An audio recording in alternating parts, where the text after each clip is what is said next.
Who can you kill, and when can you kill them? Those are questions Republican Senator Rand Paul is asking after the death of 2 people in Minneapolis at the hands of federal immigration officers. You seem to be saying trust is broken. Without question. How can trust be restored? What's at stake? Public confidence in our rule of law in general. For a moon rocket this massive, this is what one small step looks like. At Kennedy Space Center, the 3.5 million pound rocket and crew capsule rolled out atop an Apollo-era crawler, inching 4 miles from the assembly building to the launch pad. There to watch, the 4 astronauts who will soon go back to the moon. What's going through your mind? Don't screw it up.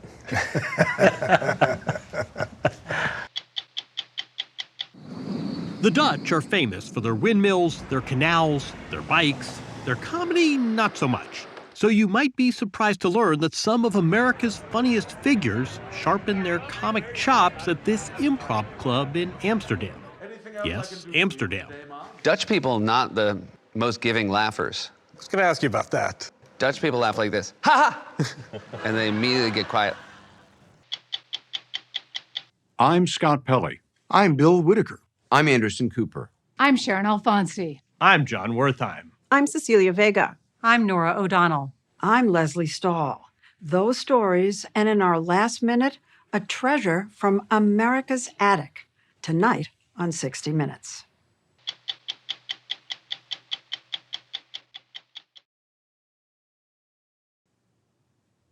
Who can you kill, and when can you kill them? Those are questions Republican Senator Rand Paul asked last week after the deaths in Minneapolis of Renee Good and Alex Preddy, shot by officers of the Department of Homeland Security. Senator Paul is chair of the Homeland Security Committee, and against the grain of many in his party, he has scheduled a public hearing on Minneapolis. Paul told us he doesn't trust the Trump administration's investigation after top officials failed to tell the truth. Homeland Security Secretary Kristi Noem said Alex Preddy was a terrorist who attacked federal officers.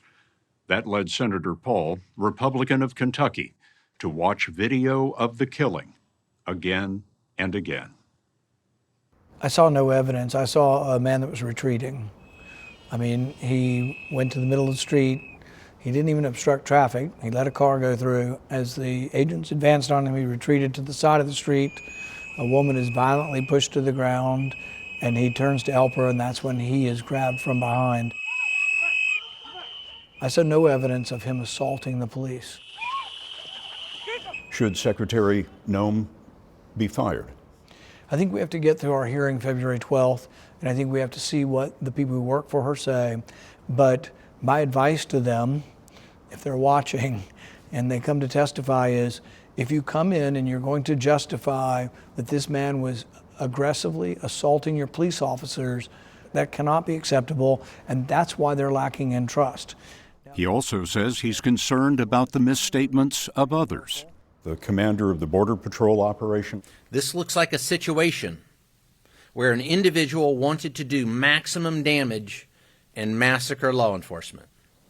The FBI director didn't tell the truth about Preddy's right to carry a gun. You cannot bring a firearm loaded with multiple magazines to any sort of protest that you want. It's that simple. You don't have that right to break the law and incite violence. The president's advisor, Stephen Miller, called Preddy an assassin. That's a lot of people not telling the truth. It sounds like terrible judgment. I mean, terrible conclusions, incorrect conclusions, stating things that no one else believes. You can lie to your heart's content if there's no video, but the video doesn't support what they're saying. You seem to be saying trust is broken. Without question. There's been little trust in Minneapolis for a month. The city is led by Democrats and is a sanctuary city. By city ordinance, Minneapolis does not allow its police to assist in federal immigration enforcement. Last month, to sweep up illegal immigrants, the Trump administration ordered in 3,000 officers of the Border Patrol and Immigration and Customs Enforcement, known as ICE. It's a force 5 times larger than the Minneapolis police. Images of brutality inflamed protesters who, in turn, harassed the agents. You should be marching with us! Blowing whistles, blocking streets, pushing the limits of the First Amendment right to peaceably assemble.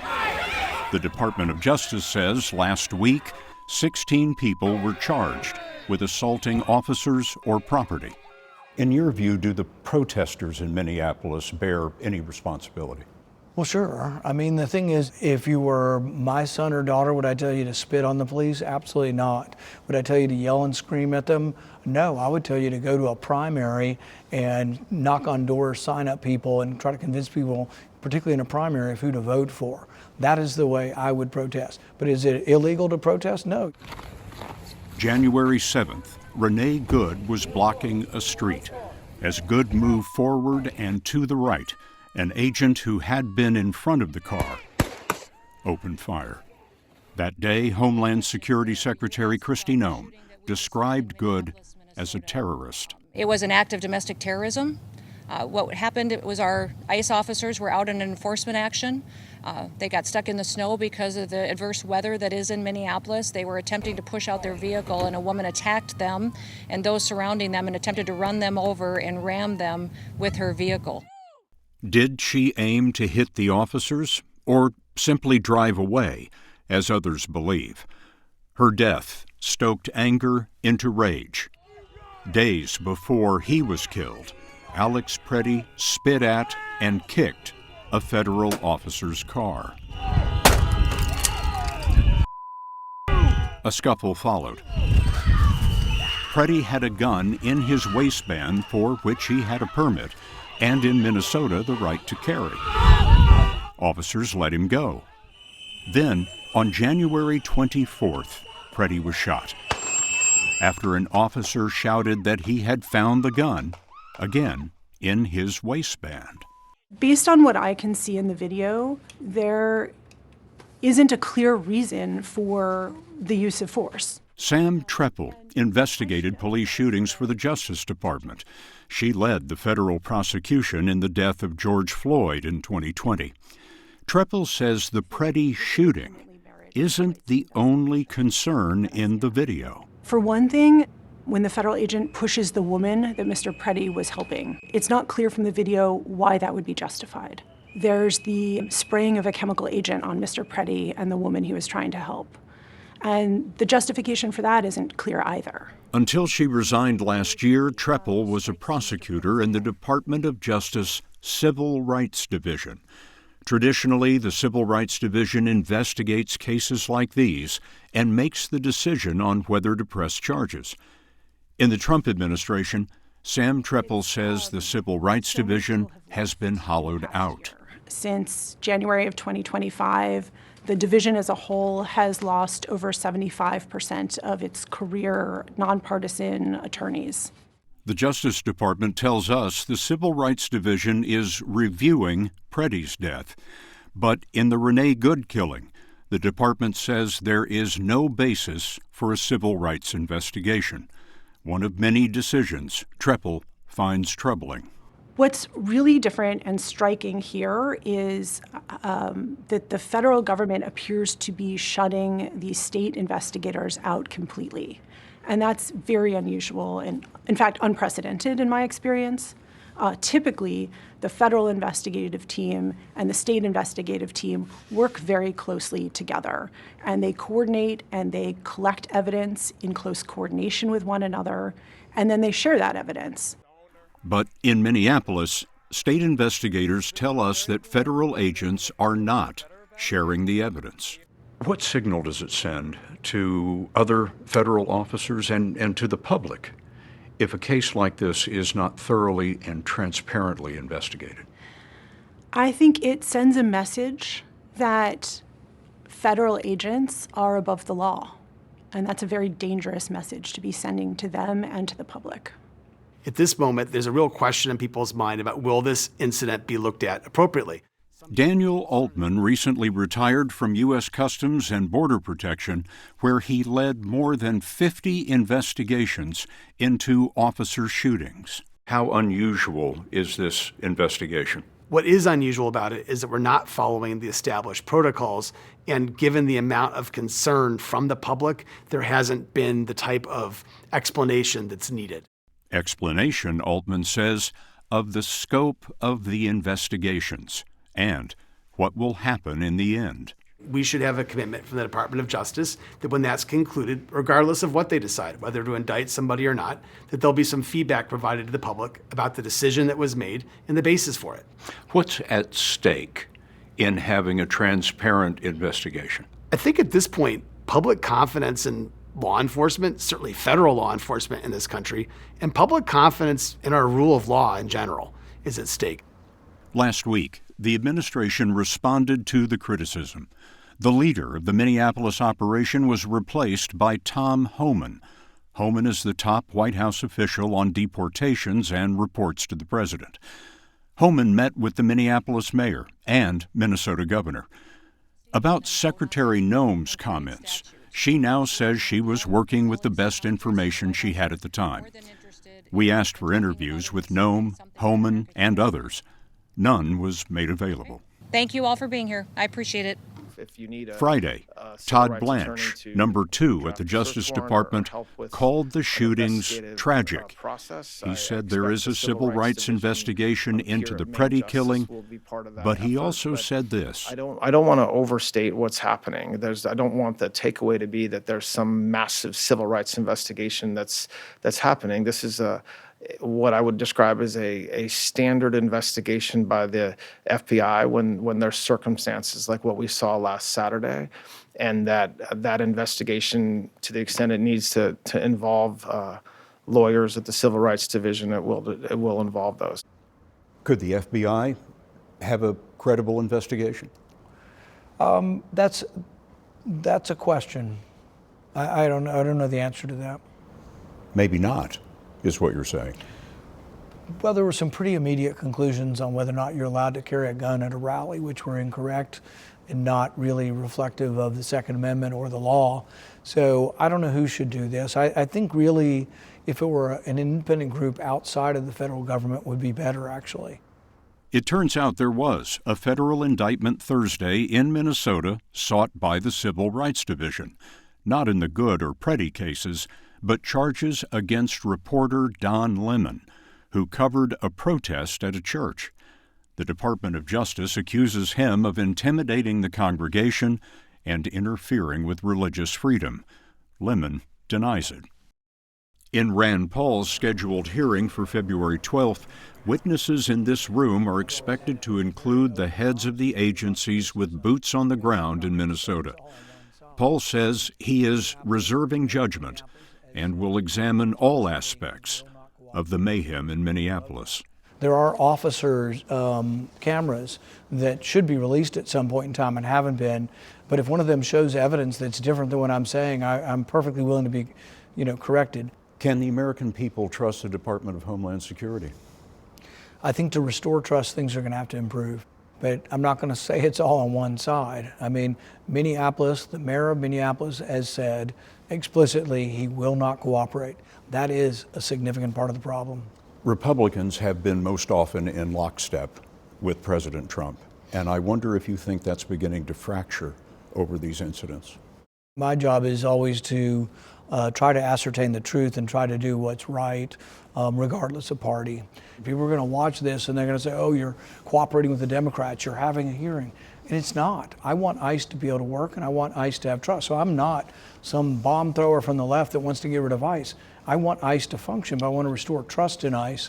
The families of Renee Good and Alex Preddy are seeking the truth, and I wonder what you would say to them in this moment.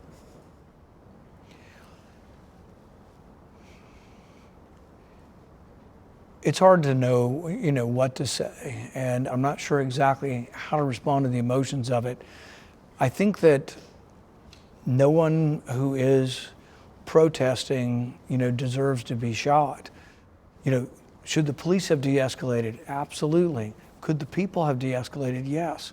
None of it justifies what happened, but there were off-ramps all along here. There were off-ramps, and neither side chose to choose those off-ramps.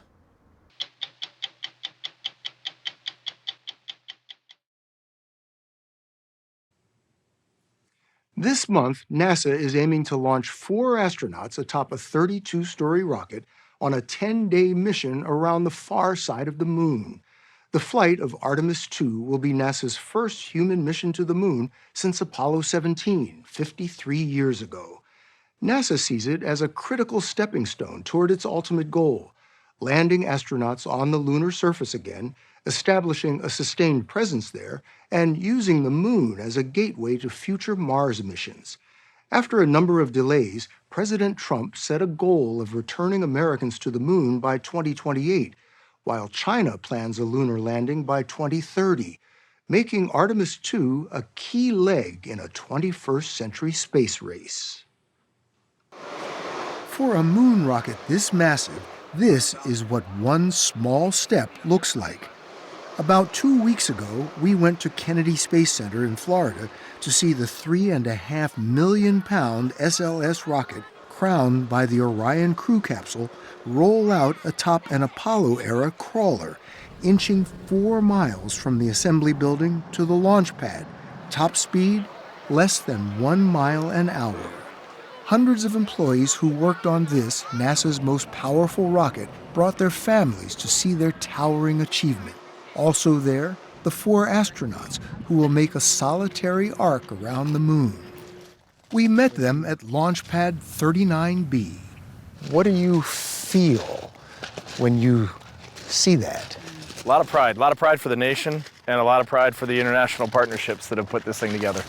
Reed Wiseman is the mission commander. His crew includes pilot Victor Glover and 2 mission specialists, Jeremy Hansen and Christina Cook. This is kind of a monument to the fact that we as humans decided to pour resources into sending people off the planet. And that's just an amazing thing to me, an amazing thing to be a part of. Cook, Wiseman, and Glover have all experienced the wonders of space on board the International Space Station. Hansen, an experienced fighter pilot from our longtime space partner Canada, has never before gone into orbit. I wonder, what is that really going to look like, and what is that going to feel like? I have this sense that it can't not touch your soul to see the Earth from the perspective of the moon. So if all goes according to plan, you are going to be the first astronauts to travel to the moon in more than half a century. What's going through your minds? Don't screw it up. I'm joking, but partly not joking, you know. But I think the real thing today is what it took to get that rocket out to the pad, and so I hope our team is celebrating this, because it's a big part of, you know, the next thing to come. The United States has been to the moon several times. Why is it important for us to go back? So many countries right now are realizing the value and what we can bring back by going to the moon. The industry gains, the knowledge gains, the scientific gains, the inspiration gains. There's so much to gain that I'm happy that we are leading the way back.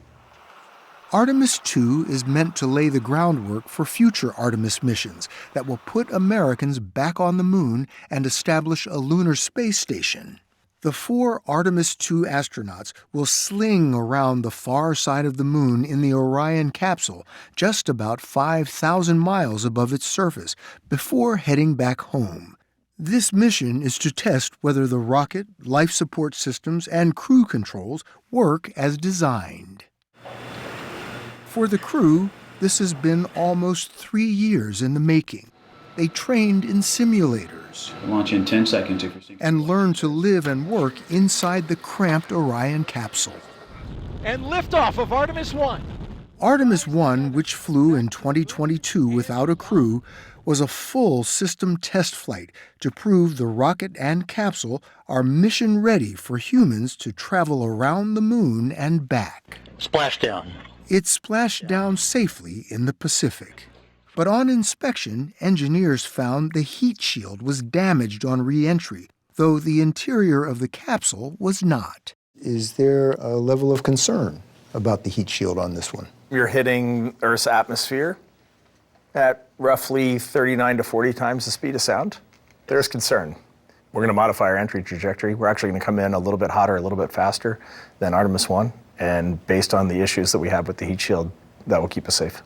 I know you expect that everything is going to go according to plan, but what are your concerns? I'm sorry, Bill, was that a joke that everything goes to plan? According to lead flight director Jeff Radigan, a flawless mission is NASA's never-ending quest. I expect things will go very well, and I also expect there's going to be something unexpected. I think every space mission we've flown, something has come up, and we've had to deal with it. Radigan told us he has great confidence in the Artemis II mission and crew. NASA's challenge is what comes next, getting Artemis III astronauts from lunar orbit to the moon's surface.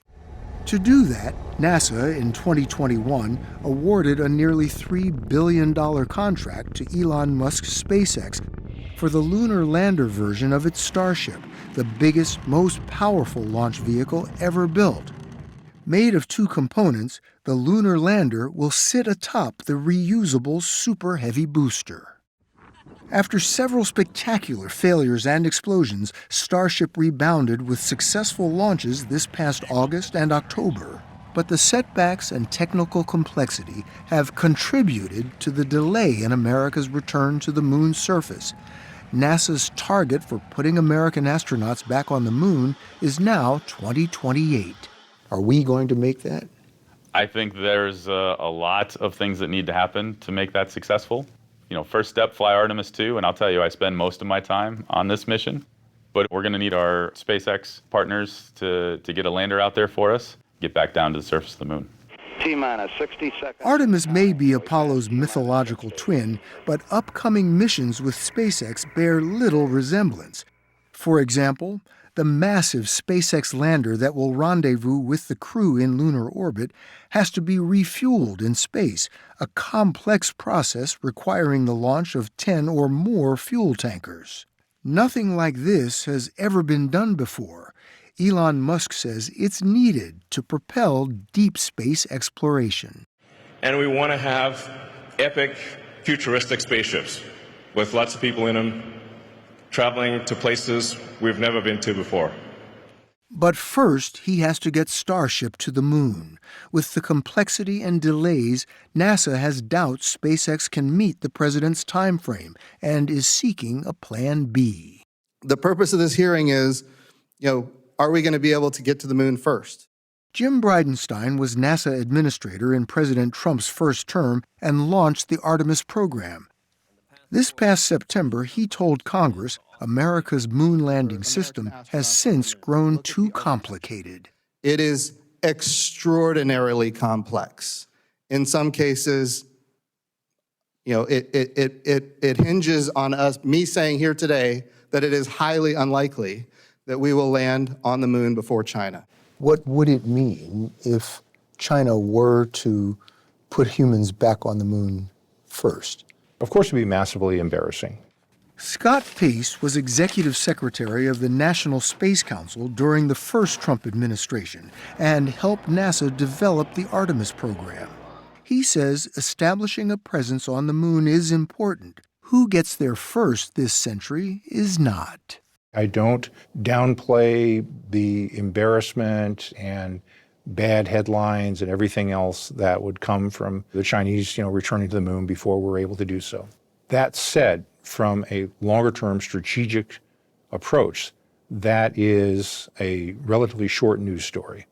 Whereas who sets the rules for the space domain, who is there permanently, that's a story for the next century.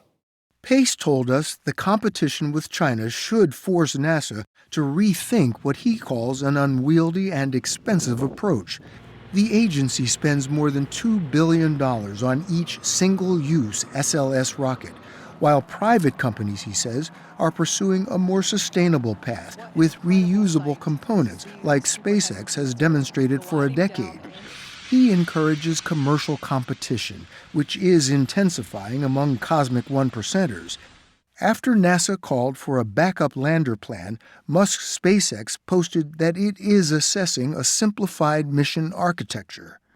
On Friday, Jeff Bezos-owned Blue Origin announced at least a 2-year pause of its space tourism flights to focus on moon missions. In November, Blue Origin sent its powerful New Glenn rocket into orbit and returned the booster to a platform in the Atlantic, a first for Blue Origin.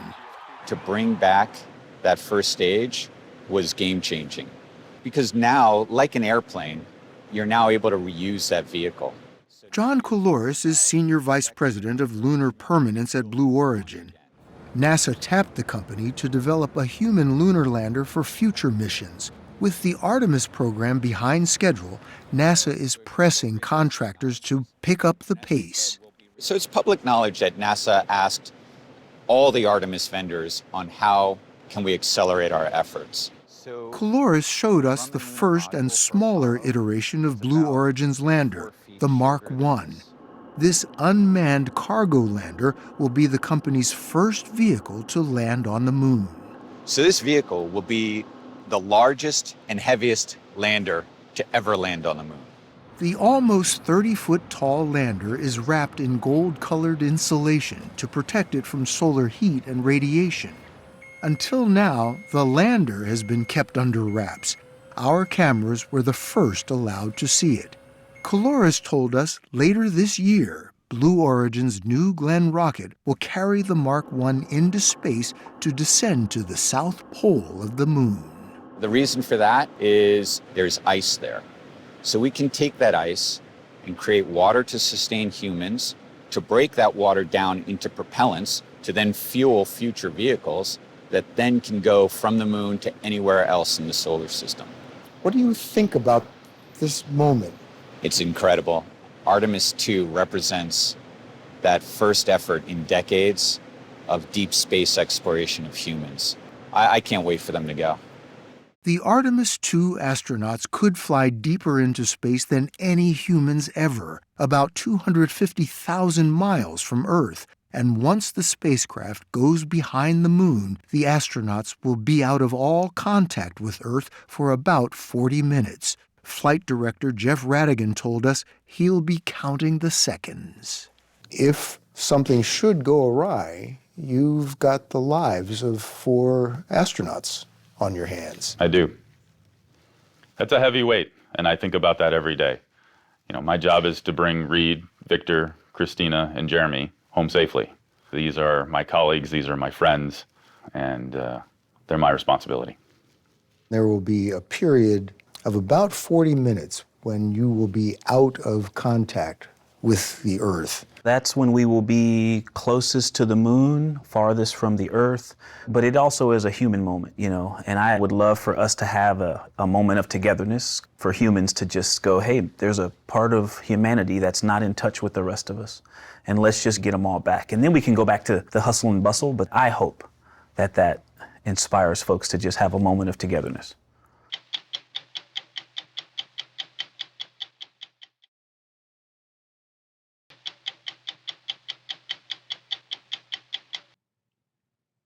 These can be unnerving times for American comedy. The TV sitcom is going by way of the canned laugh track, while the president tries to heckle late-night comedians out of jobs.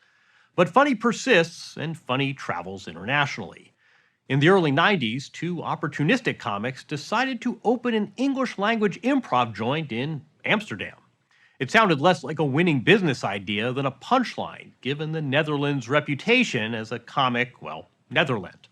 But 30-plus years later, their club, Boom Chicago, has imported American funny folk and then exported them back as future stars, including Seth Meyers, Jordan Peele, Amber Ruffin, and Jason Sudeikis. Could it be that America's ultimate laugh factory is an improv theater positioned near an Amsterdam canal? Yes, and...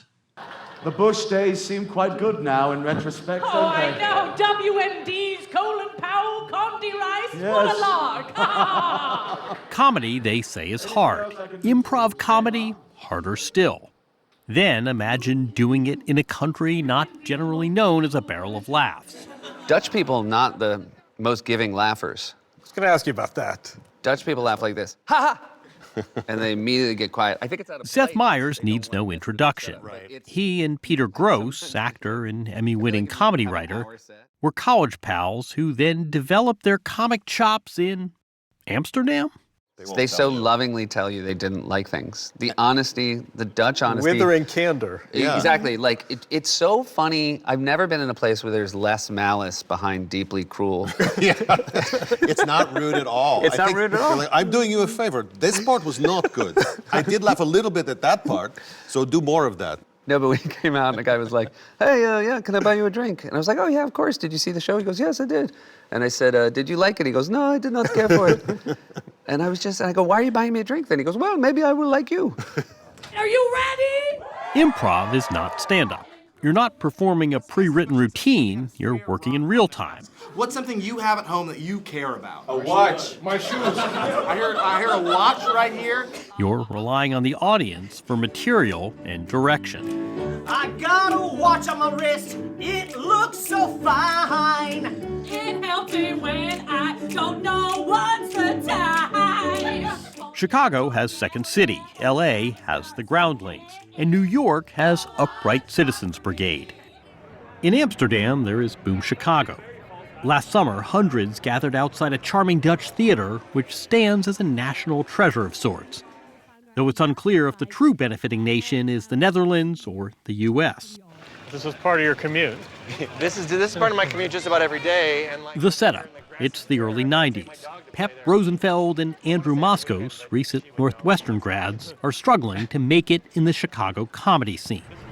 Do I even ask what drew you to Amsterdam when you were in your early 20s and fresh out of college? Yeah, fresh out of college, 23 years old. I mean, sex, drugs, and rock and roll. I mean... Right, what brings anybody to Amsterdam when they're young? Along with a third classmate, Ken Schafel, they cooked up a half-baked idea, as one does in Amsterdam. Man, you know what this town could use? An English-speaking comedy club. It was probably the best stoner idea ever. You know, let's quit our jobs and move to Amsterdam and start a business.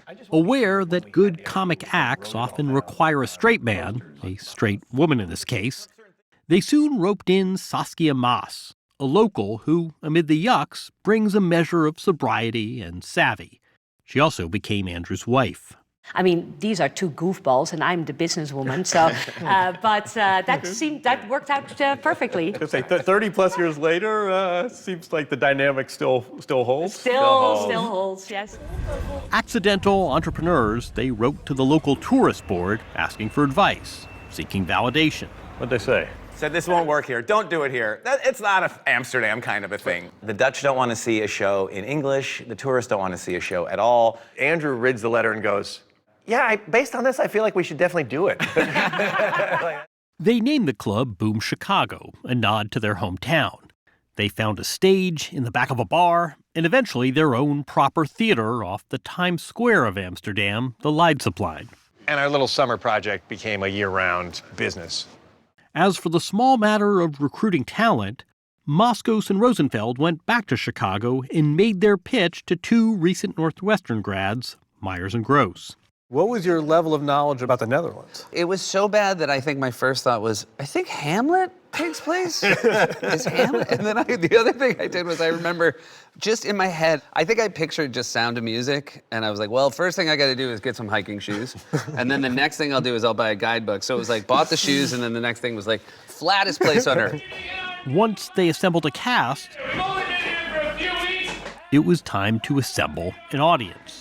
So the way it worked was that before the show, I'd be there selling tickets, and we didn't have a bank account, so the money went in my boots. I wore cowboy boots then. He was eccentric. I was eccentric. I still am. I would go out on the Leidseplein, which is a big square, and just tell people, what are you doing tonight? Oh, yeah, well, we don't know. Now you know. You're coming to Boom Chicago. Can we just discuss, you talked about the finances of this club being stored in his boot without irony. We just glossed over that as... One time. Oh, this is so funny. I was in my room after a show. It was evening, nighttime. I get a knock on the door, and Pep is over there and goes, yeah, I brought this girl home, and I don't know if I want to leave her in the room with the boot. And he handed the boot over to me for safekeeping that evening. Business before pleasure. That's right. Back in U.S. comedy circles, word spread. Josh Myers, Seth's younger brother, and Ike Barinholtz were hired 25 years ago. I had extensions put in, Dad. Oh my God. I'm sorry, Dad. Today, Barinholtz is an actor in ascent. Do I smell? I didn't go home last night. Yes, you really smell like vodka. Oh, just vodka? That's fine. Nominated for an Emmy for his role in the Apple TV show The Studio. The Pope on a roller coaster. An early Boom Chicago comedy lesson, avoid cheap jokes. The references to the Cleveland Browns or the Olive Garden don't cut it. When you get here and you're playing for 300 people or so, and their English isn't all their first language, you have to learn how to be bigger. You have to learn how to own a room and make references that are a little more universal and deal with concepts and themes that someone from Australia or someone from Finland or someone from New Jersey can all relate to. Yeah, I remember in an early show, I said I was going to key someone's car, and then our director's like, people don't know what keying a car is over here. You mean sloten and auto? Yeah, you can't need slotel and auto here. If you happen to live here long enough to have like 1 or 2 Dutch words in your pocket and can throw 1 Dutch word into your improv, you are a god to them. We want you to know that Americans aren't about hate. We're about love. Brendan Hunt arrived to Boom in the late 90s. Like many other comedians, moving to Amsterdam sounded like a risky career move. Or maybe not. When I was doing improv in Chicago in the late 90s, there was this thing called Boom Chicago that you would hear about, and it was sort of in hushed, mythical tones. Like, apparently they do improv in Amsterdam. Amsterdam? You ever been there? You ever been there? You ever been there? None of us have ever been there. We're like, wow, that's cool. Whew. But, I mean, no one would ever do it, right? I mean, some people do it, but we can't do that, right? You'd be gone for a year. And our flourishing careers will be interrupted where we're making $10 a show twice on a Friday. If you want to be in the Netherlands, you gotta behave. Do normal. Then, as now, the 10 or so comedians in the troupe commit to 1 year minimum and are paid enough to make it a full-time job. Performing 6 shows a week means a lot of reps on stage, with little time to wallow after the inevitable rough nights. Even though you don't understand sports. Oh, get them. What are they? Stacey Smith is in the current Boom Chicago troupe. Our ensemble works together so often that we can, at intermission, also discuss what's working, what's not working, what kind of crowd are they, what are they resonating with. So, you do that? Yeah, it's like absolutely. Halftime. It's like well, because it's exactly like halftime. When I say meow, you say cat. Stacey also heads Boom's Comedy Academy, which teaches improv to more than 200 students. Improv has an unpredictability and reliance on teamwork that makes it the ultimate building block of true humor. Less joke-telling than acting and reacting. When you're working on a team, you do need to come in with the mindset that you're building that piece from start to finish as a unit. You want to be the class clown, go do 10 minutes on open mic night. Yeah, because we do believe that if you are a good improviser, then you already have the tools to be a good stand-up comedian. And action. To wit, Seth Meyers. In 2000, a touring show he developed with Boom caught the eye of Saturday Night Live. He was offered a writing job. It was like a baseball player getting called up to the big leagues. Chris? No? It was also a Boom Chicago moment of arrival. It was really special to know it was the sort of thing that made people want to see more of you. That was a great source of success, right? Totally. And you can draw a direct line to Boom 100%, Chicago. 100% direct line. So too for Brendan Hunt. At Boom, he became obsessed with European soccer. He and 2 other Boom cast members, Jason Sudeikis and Joe Kelly, began to develop a partnership. Going out to the pitch, the grass here, to watch practice. Training. They call practice training. Oh, it's vernacular. It won't be tough. You know what? I'm going to get it, though, because training makes perfect. There you go. You don't need wise Coach Beard to tell you where this story is going. Does Ted Lasso happen but for Boom Chicago? No, I don't think Ted Lasso does happen without Boom Chicago. It opened us up to the view of Americans abroad and viewing yourself outside of your own home. You know, one of the rules of Boom Chicago was, because we'd make fun of all countries, basically, but the rule was we make fun of ourselves first, we earn it, and then we go out.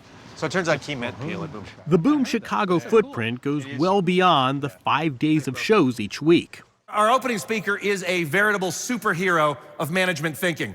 In fact, one of Boom's biggest sources of revenue has long been global corporate events that braid banter with business. You've got 2 cats. With annual earnings measured in the millions, no longer kept in a boot, the business formed in the 90s in a haze, well, Boom's. In June, Boom Chicago held an alumni reunion. From the back, may we please have the suggestion of another object? A can opener. A can opener! Sex with me is like a can opener. You're better off with the electric version.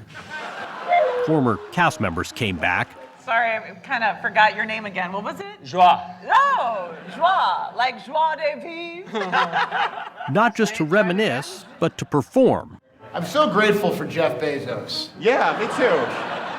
I think it's cool that he's sending people up in space to work out their problems. And, of course, rib each other on stage. I don't think you guys look alike. Okay. Okay. I don't. All right, you're the one. Yeah. I think you look like a Jewish orthodontist in upstate New York, and you look like you were born on a fjord. Which of those two is handsomer? Both handsome. One of you just might be more prone to stomach trouble. All those laughs from such an unlikely windup. We've heard people say you carry something from this place with you when you leave, no matter what. Yes. Yeah. Just don't put it in your suitcase. Just fly home without it.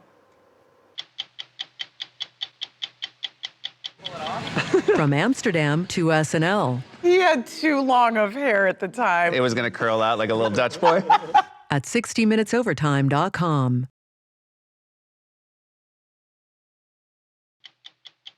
The last minute of 60 Minutes is sponsored by United Healthcare. Coverage you can count on for your whole life ahead. The Smithsonian Institution holds more than 155 million items. It's such an eclectic mix, it's been called America's Attic. As secretary of the Smithsonian, Lonnie Bunch III is in charge of all of it. We asked Bunch which object is his favorite representation of America. I would argue the great strength of America is the desire to enlarge freedom. And for me, the object is a freedom paper and a case. There was a man named Joseph Trammell who was enslaved in Northern Virginia. He gained his freedom in the 1850s, and he had a freedom paper.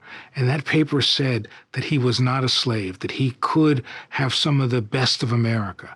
But he also knew that if he lost that paper, that he could be resold into slavery.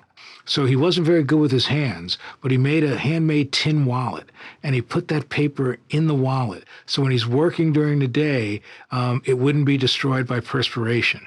And then every night, when he would come home, he'd take the paper out, put it on the mantelpiece, and talk to his family about the importance of freedom, the fragility of freedom, the power of freedom. I'm Leslie Stahl. We'll be back next week with another edition of 60 Minutes.